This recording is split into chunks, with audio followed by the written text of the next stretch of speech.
Hello guys, welcome back to our anime explainer. Guys, please like the video and subscribe to my channel.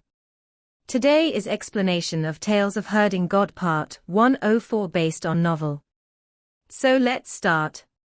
The space underground was vast, and there was a mountain in front which looked like the upper body of a giant sculpture. It was incomparably huge, and its whole body was covered in pitch-black rocks, but the nose, eyes, mouth, and ears were all sculpted in detail. Since only the upper body could be seen, the lower body had to be buried in the ground. Otherwise, not sculpted at all. Behind the sculpture, an ancient ship floated in mid-air. Half of it was in the space underground, while the other half had gone through a huge gate. There were beehive seals on it, but the bow of this ship had pierced through them, entering the other world. That seal had to be the Yudu seal that the white bats had mentioned. The ancient gods must have opened a passage from the real world to Yudu world, which resulted in the invasion of life forms from Yudu. So the gods had no choice but to seal this place. The white bat god race had then been ordered to stay guard, and life was peaceful around there until the ship arrived and broke the seals. From the looks of it, the seals were loosening, especially at the place where the ship was touching upon them. Numerous cracks had appeared there. Not only that, there was also the problem of the life forms of Yudu entering great ruins through the ship. Strangely shaped, they would come down the ship from time to time. Some spread their wings to fly while others jumped down from the ship. However, they didn't make it far before the beehive seals would flash with a bright light, silently severing the heads of those life forms. A huge god sculpture, a gate, a large ship, beehive seals, Yudu's life forms, this underground world seemed to be grotesque and variegated. This gate looks a little familiar. Qin Mu examined the huge gate up and down, feeling that he'd seen it somewhere before, yet he couldn't remember where he had seen it. How did the two eminent monks die? He frowned slightly. The abilities of the two eminent monks were way superior to those of the two white bats, and ever since they came to guard this place under Rulai's orders, everything had been peaceful. So why had they suddenly died? The two white bats said that they had died from exhaustion, but from the looks of it, there was more to it than just that. For the corporeal bodies of the old monks to be able to defend against the devil Qi of Yudu with their Buddhism after the two monks had died, their abilities had to have reached an extremely high realm. Even if they weren't cult masters of divine bridge realm, they couldn't have been far from it. It would be difficult for such existences to die from exhaustion against the invasion of the devil Qi. Could it be that there were some terrifying life forms which entered this world through the ship and killed the two old monks? Or was it because something had attacked the seals furiously and the two monks had exhausted themselves to death by using all their power to defend? No matter what it was, this was not a good thing. If Qin Mu was to approach the ship, he was certain that there would be dangers hidden one beneath the other. Yudu, the world of Earth Count, the place where the souls belong. The envoys of Earth Count guide the souls that have died in this world to Yudu, and they are the messengers of death. I once saw messengers of death, and they are the strange elders folding paper boats in the darkness of great ruins. Even though they are strange, they are considered peaceful. As long as one doesn't interfere with their tasks, they won't cause trouble to the living. Qin Mu examined the surroundings. It seemed that the Yudu world of Earth Count had its own unique rules and regulations. The messenger of death operated according to them, and Earth Count didn't interfere with the real world. In that case, what were all these Yudu life forms in Ghost Valley? They were powerful, strange, demonic, sinister, and even more evil than the heavenly devil horde Qin Mu had met before. Compared to Yudu life forms, heavenly devil horde would still be considered kind. The Yudu life forms and the messengers of death were two extreme opposites. He looked up at the ship, which was not in the sky and not on the ground. The beehive seals had fixed it in place, and the hexagon pillars were inlaid in the air, layer upon layer. They were translucent like colored glass, forming the seal that was left behind by the ancient gods. However, there was devil chi and other strange auras leaking out from the ship, and an unnerving sound could be faintly heard coming from inside there. It was like numerous damned souls that were suffering in Yudu were screaming. Qin Mu composed himself, and his body suddenly trembled. He transformed into a creature with the snake's body and a scroll in its hand while the gate of heaven influence appeared behind him.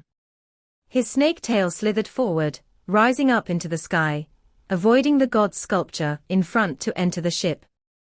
The two white bats jumped in shock and immediately flapped their wings to examine Qin Mu curiously. Transformed, he has transformed again. He was a cow, then he turned into a human, and now he has turned into a snake. This door is weird, let me go in and take a look. Fu Yuchen said curiously, planning to push open gate of heaven influence to take a look. Behind the gate is the Yudu world. If you want to die and let your soul enter Yudu, you can go and open the gate. Qin Mu said sternly. When he said this, his heart trembled violently as he paused in mid-air while looking at the huge gate in front of him in a daze. Gate of heaven influence. This gate that was sealed by the beehive was a gate of heaven influence.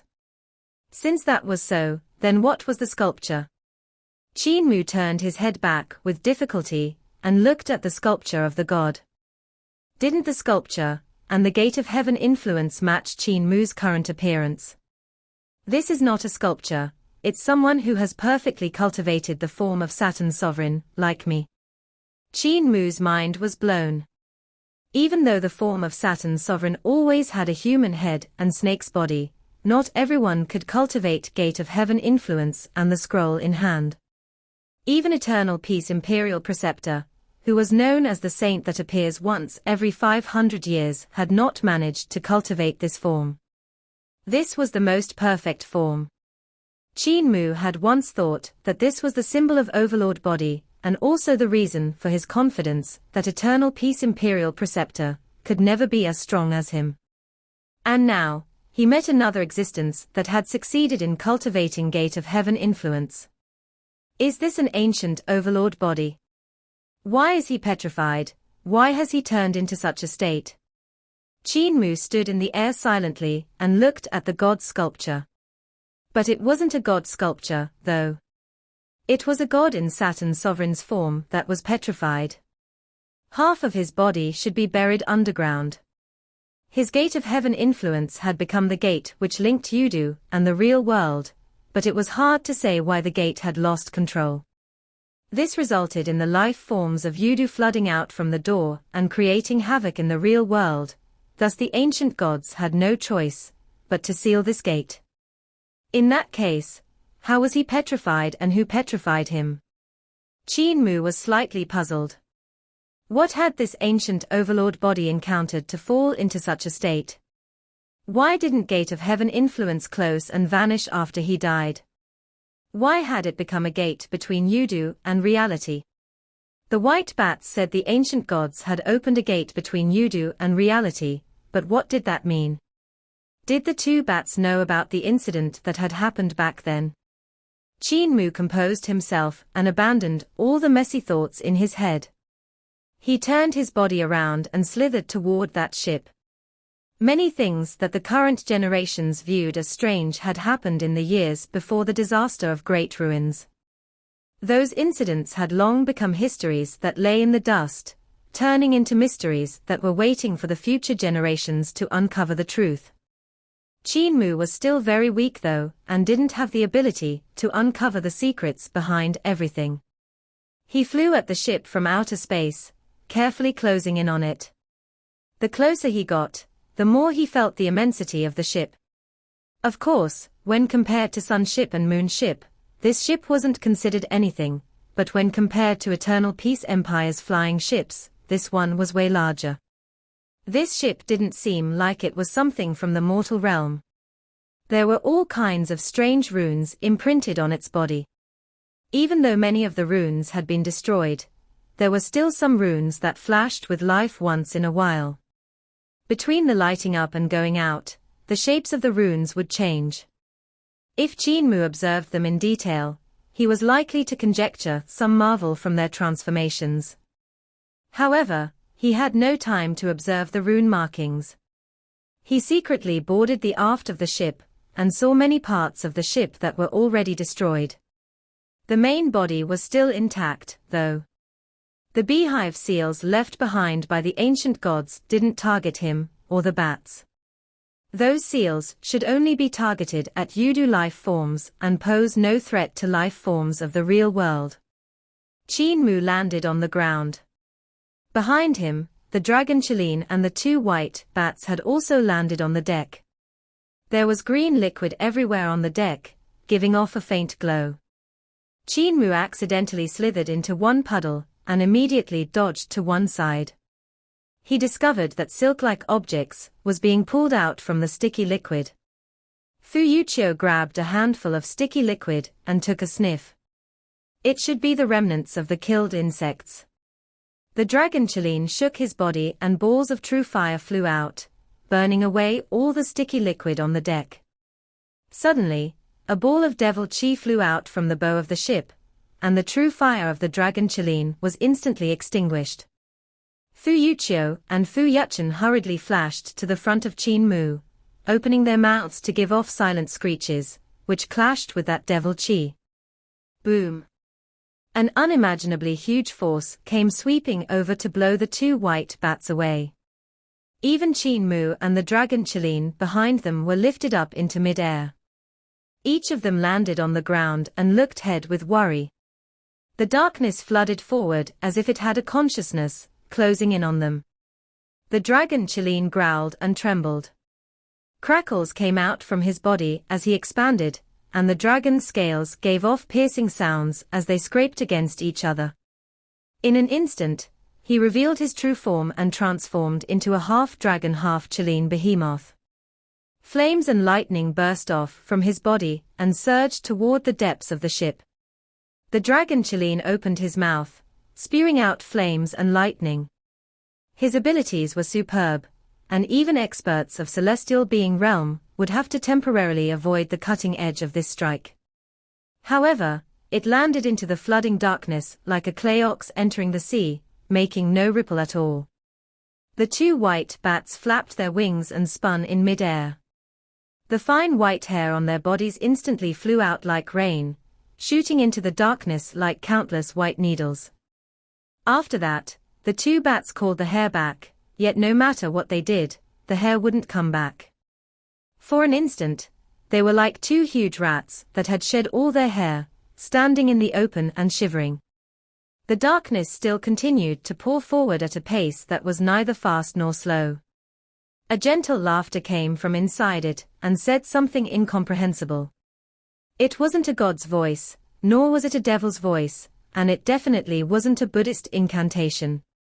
Suddenly, Qin Mu's expression changed slightly, and he spoke the only Yudu words he knew. The darkness suddenly halted and stopped flooding toward them. Instead, it rapidly retreated. Countless fine hairs flew back and returned to the bodies of the white bats, making them seem like hedgehogs. The two white bats were bewildered, but they immediately trembled their bodies to allow their white hair to enter back into their paws. Pangong So and a bunch of great shamans and shaman kings had made their way to the entrance of the abyss. The several hundred divine arts practitioners of barbarian Di Empire were left with less than 100 people. All the others had died in this strange and unpredictable forest of Ghost Valley.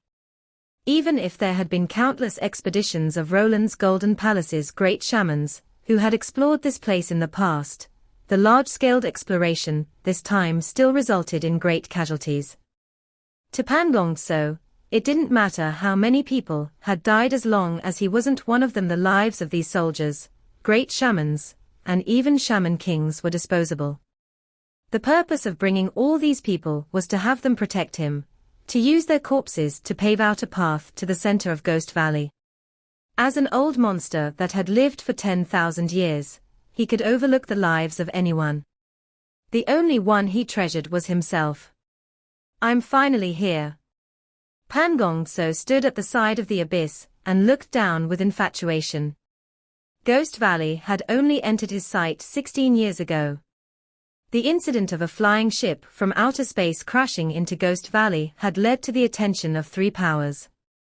Roland's Golden Palace, Heavenly Devil Cult, and Great Thunderclap Monastery had all set their sights on this place. However, Heavenly Devil Cult had no cult master at the time, and Great Thunderclap Monastery knew some secrets, so neither of them came to explore the place. At that time, Pangong So was already approaching old age, and because he valued his life, he didn't come personally. Instead, he hid in Roland's Golden Palace to wait for his sacred child of reincarnation. However, the broken sword that one shaman king brought back from Ghost Valley had made him realize that the ship from outer space was extraordinary. Once he succeeded in reincarnating, he made his way here. As if to make things easier for him, Qin Mu was preparing to mobilize his army on Eternal Peace Empire, and Pangong So could borrow the military power of Qin Mu to enter the place. Qin Mu, do you guys feel it? Pangong So asked in a low voice. This place is filled with the power of souls that have shattered souls and given birth to these weird life forms. This is the best sacred ground for us great shamans to cultivate. Beside him, the great shamans and shaman kings felt a throbbing from their souls. The atmosphere here made their souls, spirits, and primordial spirits dance in jubilation. This place was filled with the power of souls and spirits. The abundant spirit energy and soul energy here surpassed what they could find in Roland's Golden Palace. Along their way, they had met the queer life forms of Ghost Valley, which were like a nightmare to the soldiers of barbarian DI Empire. However, to these great shamans, they were like moving supplement pills. Of course, these kind of pills were slightly dangerous. Using the souls and spirits of other life forms was the original cultivation method of the great shamans. Shaman King Qin Mu breathed in the air coming from the abyss greedily. The spirit energy there was even stronger, and he exclaimed, "If our Roland's Golden Palace gained a footing here, we'd be able to strengthen the abilities of our great shamans twice as fast." The spirit energy and soul energy here even helps to improve the primordial spirit. It went without saying that Roland's Golden Palace, which was strong in souls and spirits, was strong in primordial spirits as well. Their attainments in souls, spirits, and primordial spirit were very profound. Other sacred grounds and even Great Thunderclap Monastery were inferior them in regard of these. It was only that their method of cultivation was strange, using souls and spirits of living beings to cultivate, that they were always criticized. If they could take over this place, Roland's Golden Palace would definitely develop to a stage that had never been imagined by relying on the spirit and soul energy of this place. The rise of the prairie's sacred ground would definitely reach the throne of the Middle Plains, suppressing all the sacred grounds in Middle Earth. What's important isn't this, it's that flying ship from outer space. Pangong So's gaze was slightly infatuated when he said softly, "What is attracting me is not how to borrow the spirit and soul energy to cultivate, but how to break through, to surpass the boundaries of humans and become a god. This ship should have what I want." It had come from outer space. He didn't say more and jumped down. The other great shamans, shaman kings, and the remaining soldiers of barbarian DI Empire went after with him, guarding his surroundings. Pangong So was an existence that had lived for 10,000 years and knew a lot of secrets. Other sacred grounds, like Great Thunderclap Monastery and Tao Sect, relied on the histories recorded in the books in the sacred grounds, which might be biased, but he relied on his own memory. The things he had experienced were simply too many. Even though his lifespan didn't surpass the length of Great Thunderclap Monastery or Tao Sect's existence, he had once been part of the higher-ups of those two sacred grounds. He had even been to Little Jade Capital and seen the secrets recorded there. This ship should have come from that mysterious place, which might be the only place in the world where people can still become gods. No matter what, I've got to get the ship and go there, he thought to himself. In mid-air, they met attacks from all kinds of strange and weird life forms from the abyss. Numerous soldiers, great shamans, and shaman kings made their moves and exerted all their power to protect Pangong So. After losing over a dozen men, they reached the bottom of the abyss. On the treasure ship, Qin Mu looked at the devil Qi that was withdrawing and felt hesitant. There was definitely a terrifying entity in the devil Qi. He didn't know if it was a Yudu life form, but its abilities were extremely strong, stronger than those of the two white bats. But with just a single phrase of Yudu language, this entity had retreated. It made things slightly suspicious. After the devil Qi withdrew, the miserable screams lingering around also vanished.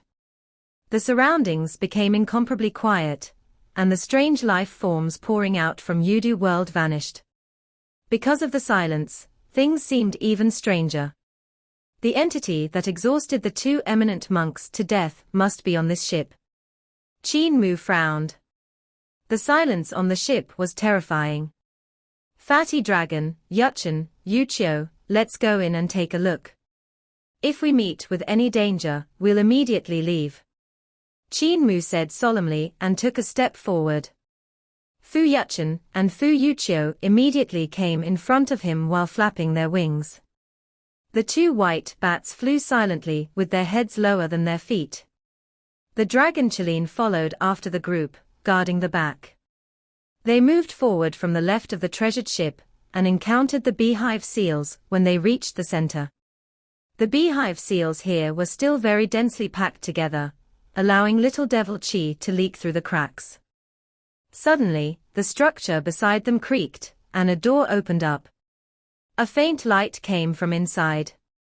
The two white bats hurriedly dodged aside and hung between the two sides of the door, stretching their heads toward the room to take a look. The place was part of the building on the deck. The room was 20 yards long and wide, decorated with jade tables and screens.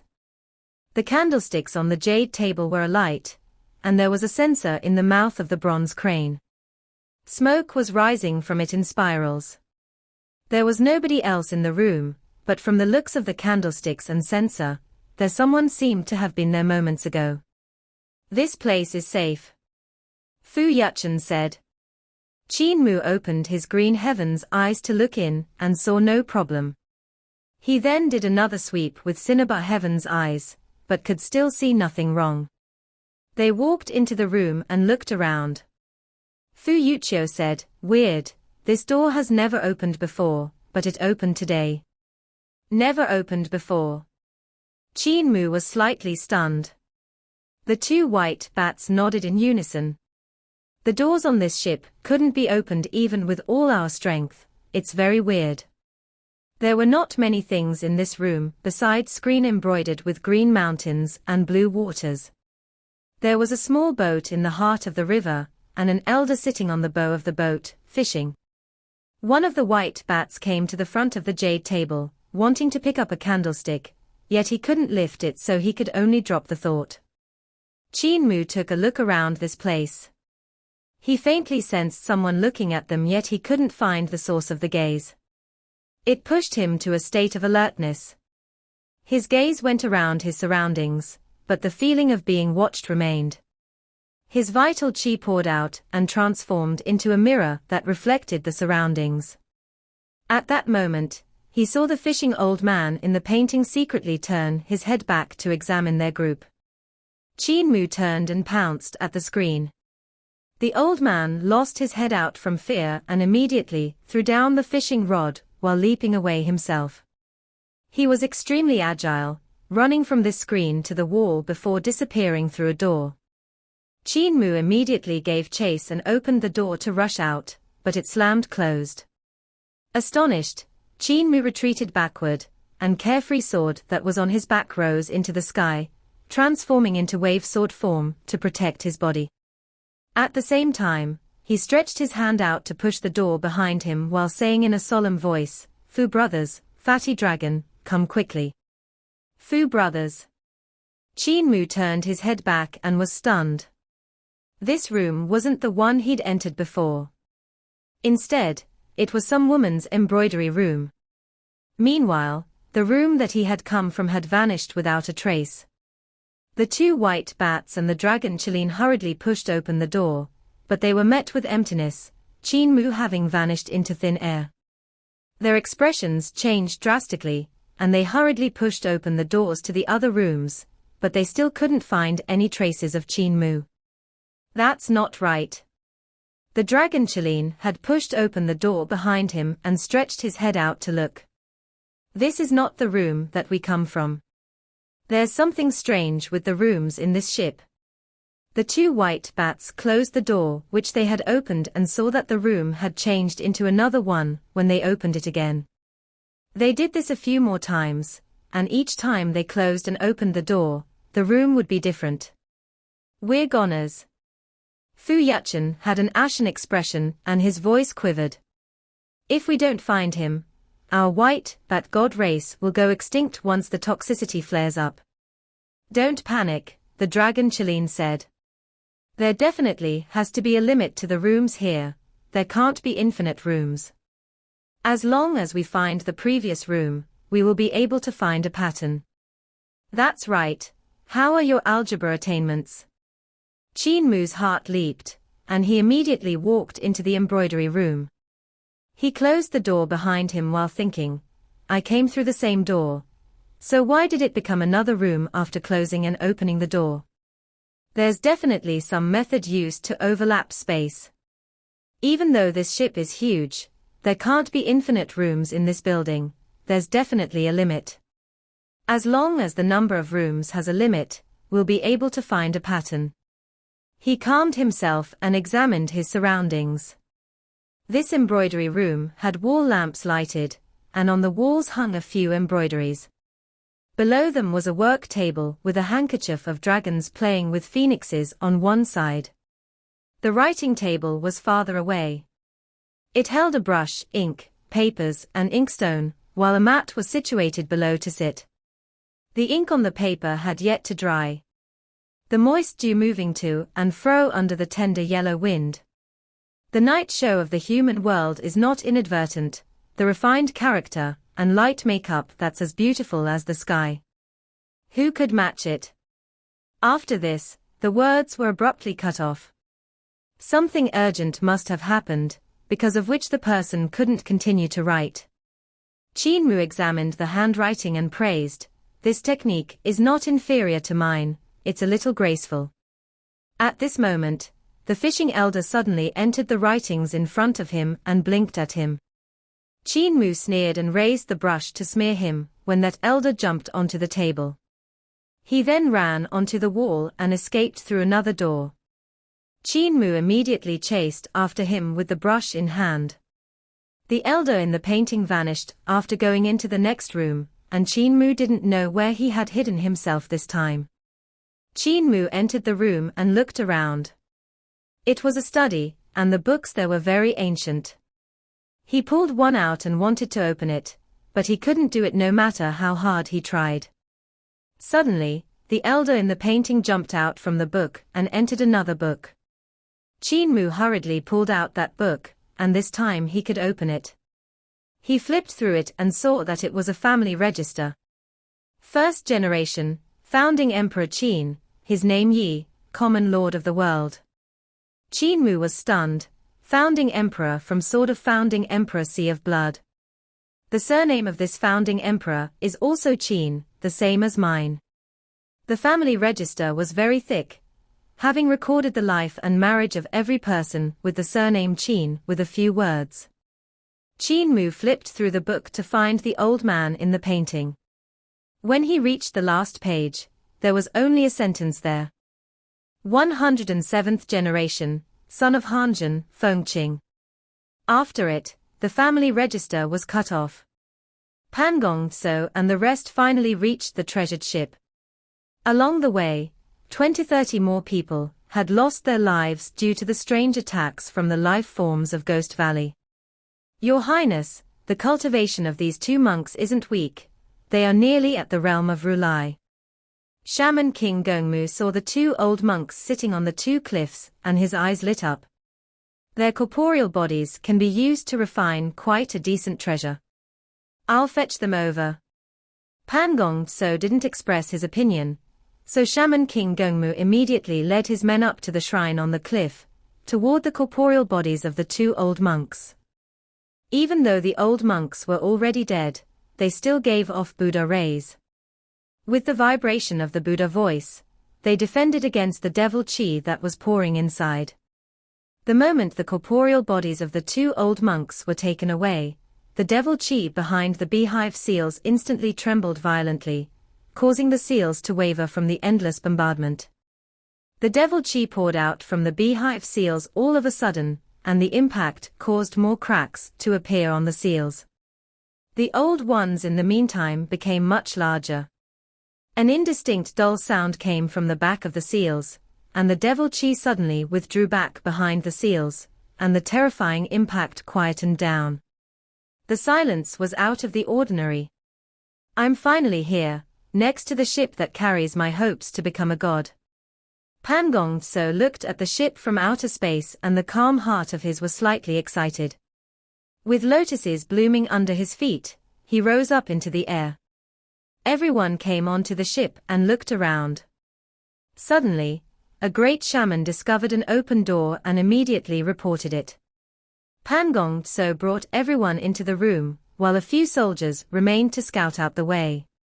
When they returned to enter the room, the door suddenly closed before them, and when those soldiers opened it again, they couldn't find Pangong So and the rest. The people around Pangong So tried to go out to scout, and gradually lessened in number.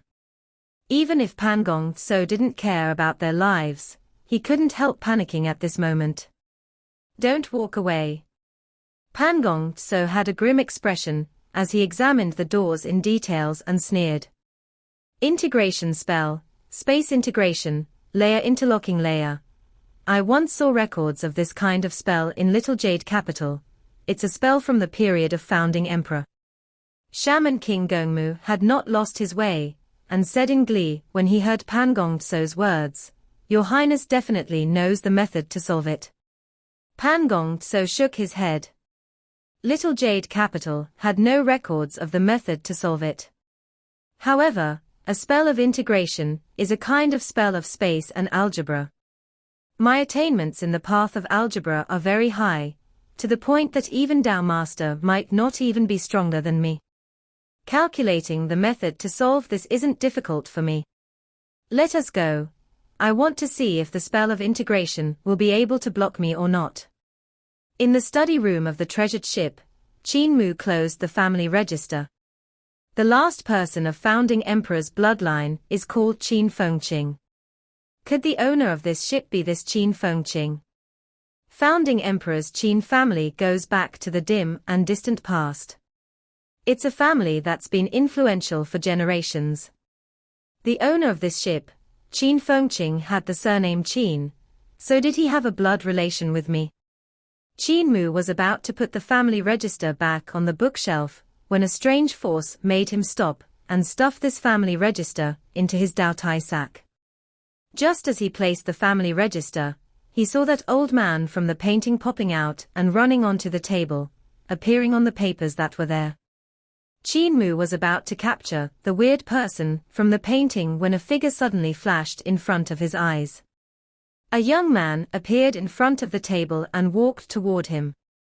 It was too late for Qin Mu to avoid him, but then the young man passed through his body.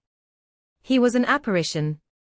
The man had an extraordinary bearing, and his appearance gave Qin Mu a familiar, amiable feeling when he passed through him. Qin Mu was astonished and turned around in a hurry.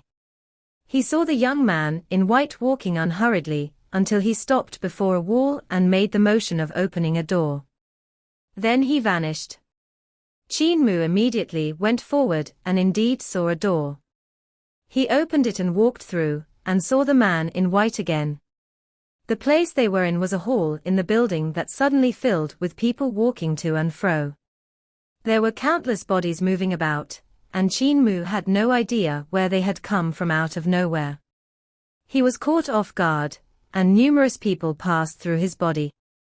They all looked very busy, so something must have happened. Among them, there were some who couldn't stabilize themselves and were falling left and right.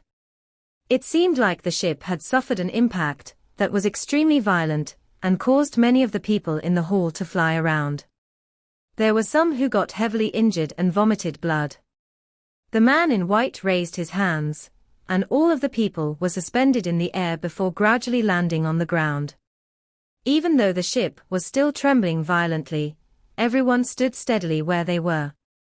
A woman with a graceful and elegant bearing quickly walked toward the man in white, but Qin Mu couldn't hear what the two were talking about. The young man seemed to be consoling the woman before walking out, though. Qin Mu's gaze landed on the body of the woman, and confusion took root in his heart. He felt an indescribable familiarity with her, like she was someone close and dear. He hesitated for a moment, but in the end, chose to follow the man in white. This video will end here.